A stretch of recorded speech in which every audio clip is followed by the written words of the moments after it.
Hello hi नमस्कार जय जगन्नाथ ମୁଁ ହେଉଛି ଆପଣମାନଙ୍କର ମାସ୍କ ବୟ। ଚାଲନ୍ତୁ ଆମର ଅଧାର ଥିବା ଷ୍ଟୋରି ଆରମ୍ଭ କରିବା। ନ୍ୟୁ ଷ୍ଟୋରିର ନାଁ ହେଉଛି କି ମୁଁ ସପନର ସୌଦାଗର ଦି ଲଭ୍ ଷ୍ଟୋରି।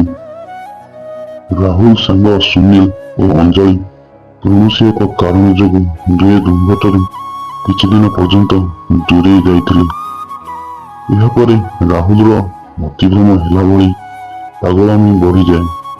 ତାର ଏକତରଫା ପ୍ରେମ ଅଞ୍ଜଳି ପ୍ରତି ବଢ଼ି ବଢ଼ି ଚାଲିଥାଏ, କିନ୍ତୁ ସେ କାହାରିକୁ କହିପାରେ ନାହିଁ କି ସେ ଝିଅକୁ ତା ଭଲ ପାଇବା ବିଷୟରେ କହିବାକୁ ଡରୁଥାଏ।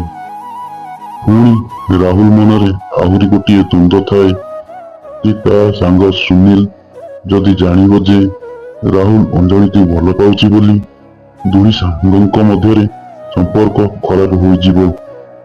ରାହୁଲର ଗୋଟେ ଭୁଲ ଭାବନା ହୋଇଯାଇଥାଏ କି ଯେ ସେ ଯେତେବେଳେ ମନେ ମନେ ଅଞ୍ଜଳିକୁ ଖୋଜୁଥାଏ, ଅଞ୍ଜଳି ସେହି ସମୟରେ ରାହୁଲ ସାମ୍ନାକୁ ଆସିଥାଏ। ଅଞ୍ଜଳିକୁ ଯେବେ ରାହୁଲ ଦେଖେ ତା ଦିଲର ଧଡ଼କନ ଦୌଡ଼ିବାକୁ ଲାଗେ। ଏହି ଭୁଲ ଭାବନାକୁ ନେଇ ସେ ସ୍ୱପ୍ନ ଦେଖେ ଯେ ଅଞ୍ଜଳି ବୋଧେ ତା ଭାଗ୍ୟରେ ଅଛି।